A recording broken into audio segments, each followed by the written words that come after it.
신명기 32장 9절에서 12절의 말씀.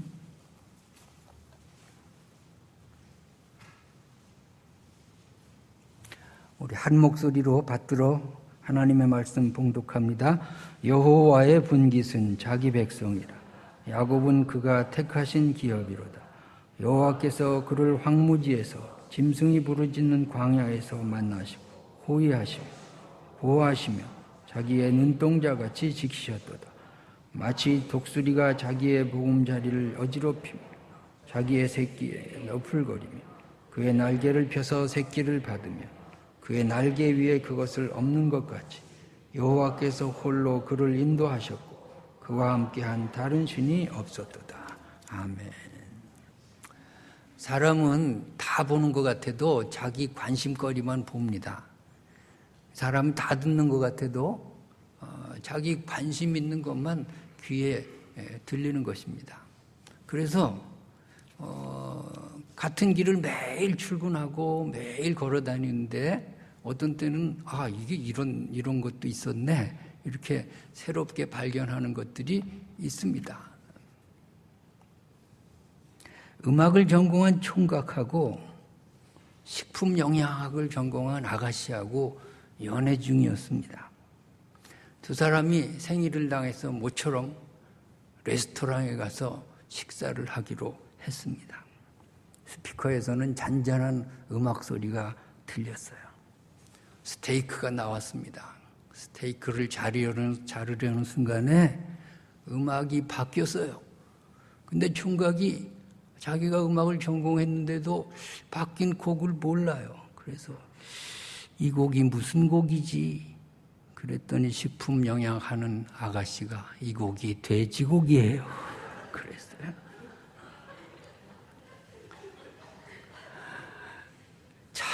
자기 관심사밖에 몰라요. 이 곡이 돼지고기래요.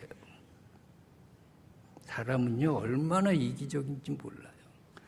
자기를 중심으로 다른 사람을 판단하고 자기를 중심으로 다른 사람 말을 들으니까 말도 안 통해요. 말도 안 통해요. 곤충학을 전공하는 사람하고 그 친구 한 사람이 복잡한 주말 벼룩시장에 갔어요. 이것저것 음악 소리도 들리고 장사꾼들의 호객 소리도 들리고 차 소리도 빵빵거리는데 곤충학 전공한 친구에게 물었어요. 들려? 뭐가? 귀뚜라미 소리. 근데 귀뚜라미 소리를 친구는 못 들었어요. 곤충학 전공한 그 사람만 들었어요.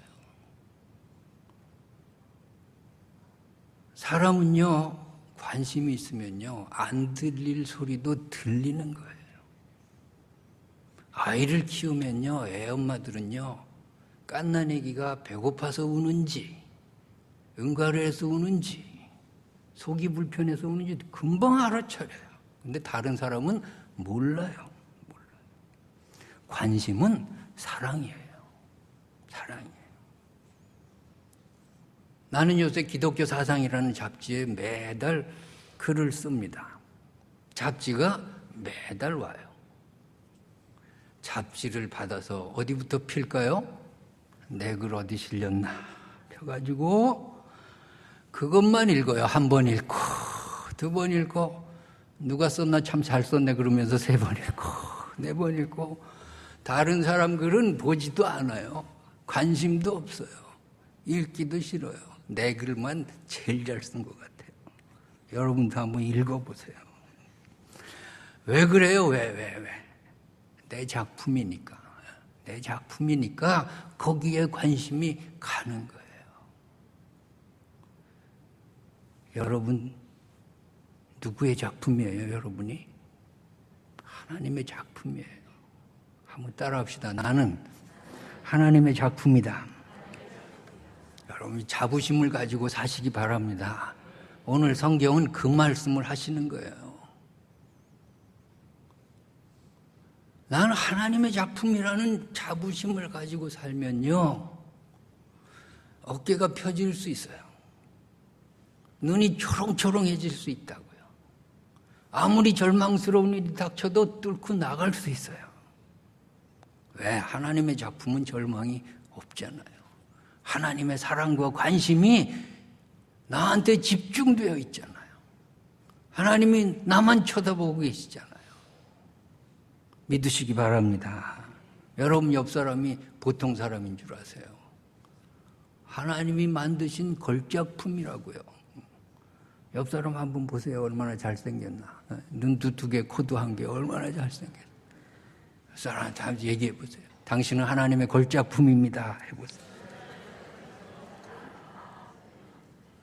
그러니까 사람 볼 때 하나님의 작품으로 보시기 바랍니다. 명화는요, 좀 떨어져서 보는 거예요. 너무 가까이 뒤다보면 안 돼. 조금 떨어져서, 하나도 안 변하셨네요. 젊어 보이십니다. 어쩜 그렇게 고우세요. 그렇게 인사하시기 바랍니다. 어떤 사람은 오랜만에 만나가지고 한다는 인사가, 왜 이렇게 늙었어? 자기는 안 늙었어. 그냥 어떻게 하나님 작품을 이렇게 모독할 수가 있어요. 그래. 예. 여러분도요, 거울 보면서 하나님의 작품으로 보면요, 잘생겨 보일 거예요. 잘생겨 보일 거예요. 내가 누구냐라고 하는 거예요. 하나님의 관심의 대상이고 사랑의 대상이에요. 그 말씀이 오늘 쓰여 있잖아요. 9절 말씀 보세요. 9절 말씀이 뭐라고 써 있어요? 여호와의 분깃은 자기 백성이라. 분깃이 뭐야? 소유물이에요. 여호와의 몫은 자기 백성이래요.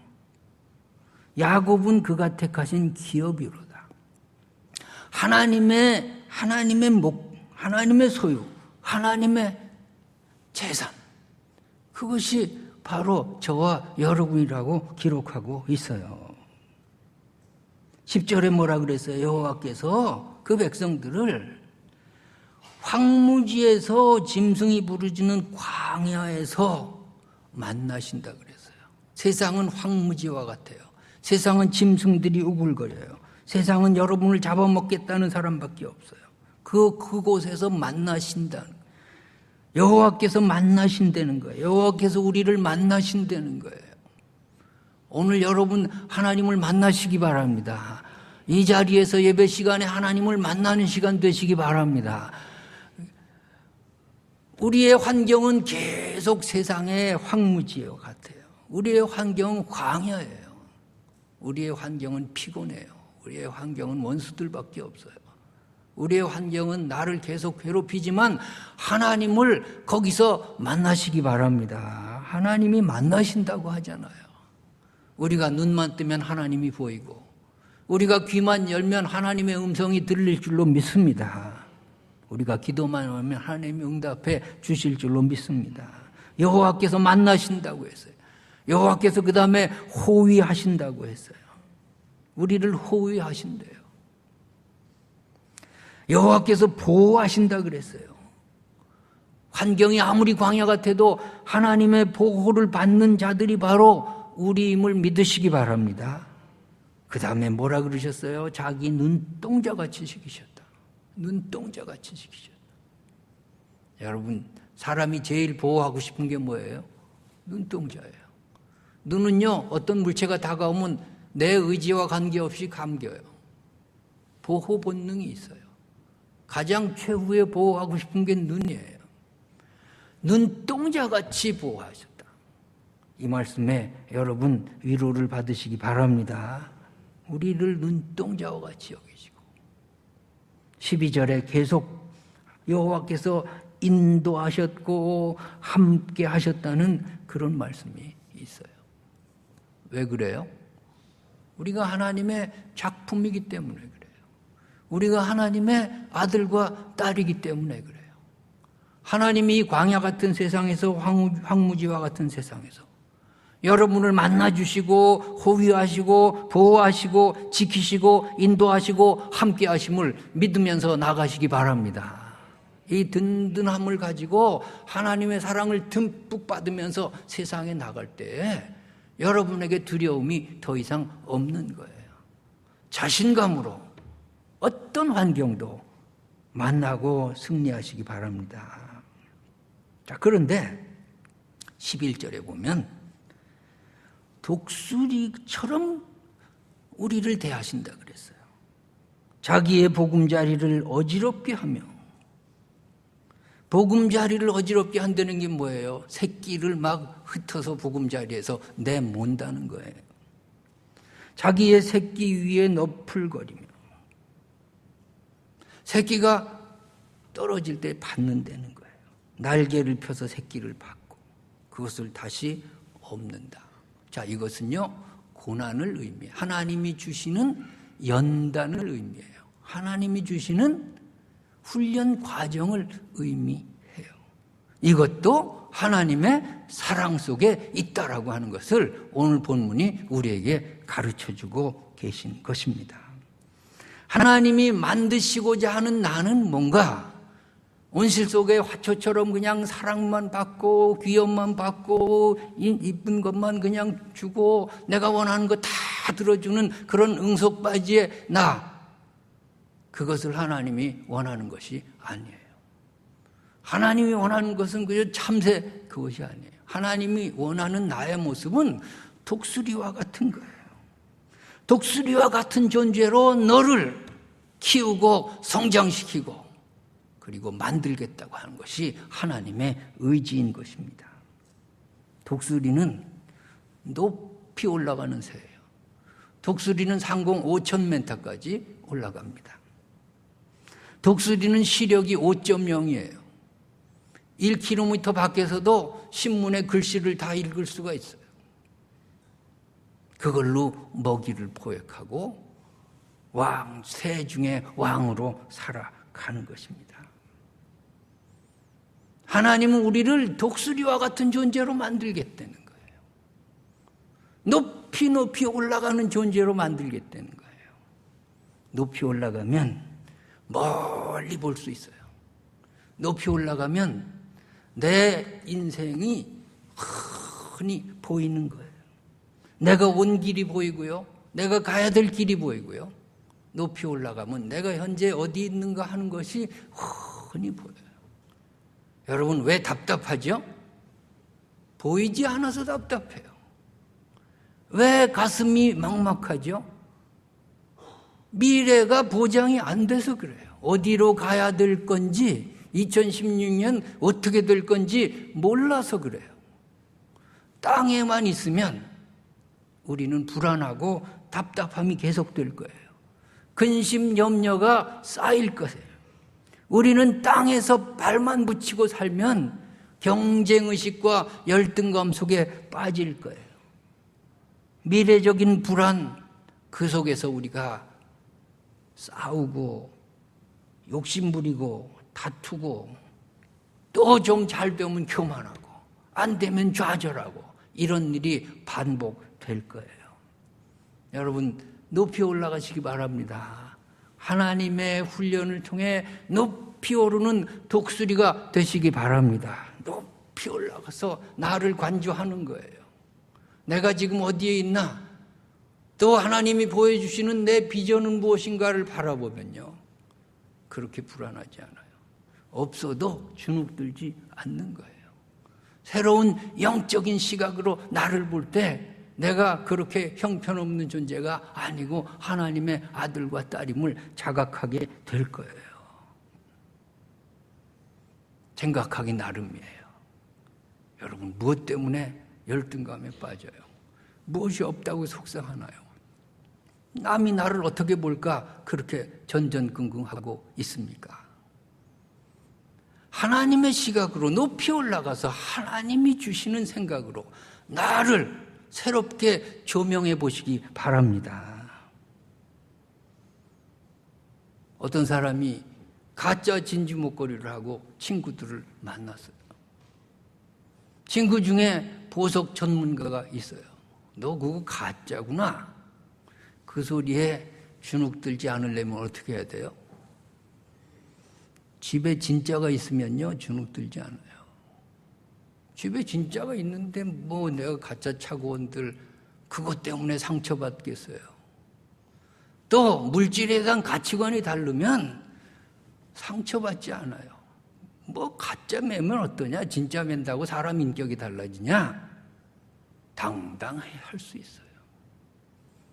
또 진짜 팔아가지고 가난한 어린이 도와가지고서 내가 없애고 가짜 차고 다니면요 하나도 부끄럽지 않아요. 생각하기 나름이에요. 세상의 사람들의 생각에서 높이 올라가시기 바랍니다. 하나님의 생각으로 나를 다시 한번 훈련하고 만들어 가시기 바랍니다. 높이 오르는 것이 중요해요. 독수리가 되는 것이 중요해요. 높이 오르기 위해서는 첫째로 높은 비전을 가져야 되는 거예요. 높이 오르겠다는 꿈과 야심을 가지시기 바랍니다. 하나님, 나를 독수리와 같은 존재로 만들어 주십시오. 하나님, 내가 올해 무엇을 계획했습니다. 주여, 하나님의 뜻대로 이루어 주십시오. 그것을 가지고 무엇을 하겠습니다. 그 나라와 그 의를 구하면서 기도하시기 바랍니다. 여러분 마음에 은혜 받을, 응답 받을 그릇을 크게 만드시기 바랍니다. 그리고 채워달라고 기도하시기 바랍니다. 독수리는요, 새끼를 낳는 둥지의 지름이 1m나 돼요. 거기서 독수리가 태어나는 거예요. 세상에 10cm밖에 안 만들어 놓고 새끼를 낳을 수 있어요. 1m를 만드는 거예요. 알을 하나밖에 안 낳아요. 한 목표에 집중하는 거예요. 다른 짜잔한 새들처럼 10마리, 20마리 낳는 게 아니에요. 큰 새가 되려면 하나의 비전에 집중하는 거예요. 은혜 받을 그릇을 크게 만드는 거예요. 은혜 받을 그릇이 뭐예요? 하나님을 믿는 믿음이에요. 하나님 믿습니다. 하나님, 제가 이 목표를 세웠습니다. 주여, 이 목표에 하나님 이루어 주십시오. 기도하는 거예요. 시편 81편 10절에 보니까 나는 너를 애굽 땅에서 인도한 여호와 네 하나님이니 내 입을 크게 열라 내가 채우리라. 여러분, 입을 크게 열면 열수록 하나님이 그곳에 다 채워주실 줄로 믿습니다. 큰 포부를 입으로 간증하시기 바랍니다. 큰 기도를 하시기 바랍니다. 큰 소원을 말하시기 바랍니다. 기왕 사업을 하려면 하나님 돈도 많이 벌게 해주세요. 그 돈 가지고 내가 하나님을 위해 쓰겠습니다. 기도하시기 바랍니다. 기왕 건강을 위해서 기도하려면 하나님, 내 건강을 하나님 보장시켜 주십시오. 그 건강을 가지고 내가 전도하겠습니다. 그런 자식들을 위한 기도도 크게 하시기 바랍니다. 여러분의 가정을 위해, 교회를 위해 기도의 제목이 커지기를 바랍니다. 입을 크게 열고 믿음을 가지고 기도할 때 하나님이 채워주실 줄로 믿습니다. 두 번째로, 높이 오르기 위해서는 디딤돌이 필요한 것입니다. 독수리는 날 때 바로 날지 않습니다. 한 15m를 발로 뛰다가 땅을 박차고 올라가는 것입니다. 여러분의 비상을 위한 디딤돌은 무엇입니까? 내가 날기 위해서는 무엇을 박차고 올라가야 돼? 그것이 돈입니까? 권력입니까? 지식입니까? 인간관계입니까? 아니면 여러분의 가족인가요? 친구인가요? 이런 믿을 수 없는 디딤돌을 여러분이 신뢰한다면 그 디딤돌이 무너질 때 여러분은 날지 못하는 새가 될 것입니다. 하나님의 사랑을 디딤돌로 날아오르시기 바랍니다. 영원히 변치 않는 하나님의 사랑과 보호가 오늘 본문 말씀에 기록되어 있습니다. 내가 너를 보호하겠다. 내가 너를 지켜주겠다. 내가 너를 인도하겠다. 내가 너를 끝까지 사랑하겠다. 그 하나님의 사랑을 디딤돌로 해서 내가 오르는 거예요. 오르는 거예요. 어떤 사람을 신뢰하면서 디딤돌로 삼으면 그 사람이 반드시 실망을 줄 거예요. 여러분이 가진 돈을 의뢰할 때, 여러분의 돈이 달아날 때 여러분은 그냥 주저앉고 자살하고 마는 거예요. 세상의 명예가 여러분의 디딤돌이 되어서는 안 되는 거예요. 세상에 어떤 것도 여러분이 믿을 만한 것은 아무것도 없어요. 내 건강조차도 내 것은 아니에요. 하루아침에 끝날 수 있는 것들이 세상의 것들이에요. 오직 영원히 변치 않는 나의 디딤돌, 그것은 하나님의 사랑인 줄로 믿습니다. 하나님의 사랑을 통해 나를 강건하게 만드는 거예요.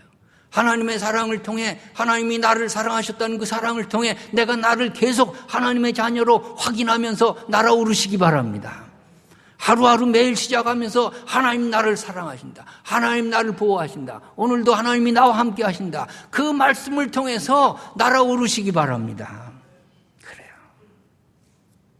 매일매일 여러분 아침에 거울 볼 때마다 거울을 보지 말고 하나님의 마음을 읽으시기 바랍니다.